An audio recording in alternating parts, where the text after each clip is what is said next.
Chinese রেস্টুরেন্টে Chinese mix vegetable আমরা যেভাবে তৈরি করে থাকি, এখন থেকে রেসিপি ফলো করে আপনি বাসায় রেস্টুরেন্টের মতো করে তৈরি করে নিতে পারেন। ফার্স্টে একটু সয়াবিন তেল, কড়াইয়ের মধ্যে রসুন কিমা, এটা এখানে হালকা ফ্রাই করে নিব। যখন ব্রাউন কালার চলে আসবে, এখানে আমি সবজি দিয়ে দিচ্ছি।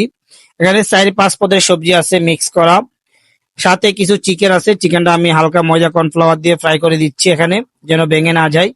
এরপরে এটি আমি 5 মিনিট এখানে সতে করে নিব তেলের মধ্যে।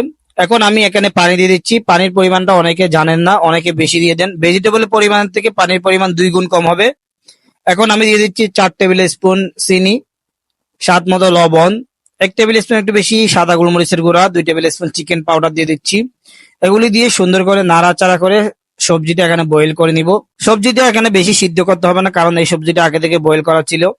এখানে হালকা যখন পানিতে গরম ভাপ চলে আসবে, তখন আপনারা এখানে কর্নফ্লাওয়ার গড়িয়ে পরিমাণ মতো কর্নফ্লাওয়ার দিয়ে দিবেন। যখন থিকনেস চলে আসবে, তখন আপনি এখানে চাইনিজ পাতা, পেঁয়াজ পাতা দিয়ে দিবেন। এরপর আরেকটু নাড়াচাড়া করে নিচ্ছি। এখন দিয়ে দিচ্ছি সিসিম অয়েল। আমি এখানে 20 গ্রাম মতো সিসিম অয়েল দিয়ে দিচ্ছি। সিসিম অয়েল যদি আপনার বাসায় না থাকে, এটি আপনি স্কিপ করতে পারেন, কোনো সমস্যা নাই।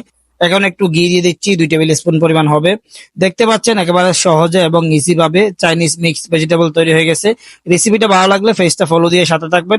অবশ্যই কমেন্টস করে জানাবেন রেসিপি কেমন হয়েছে।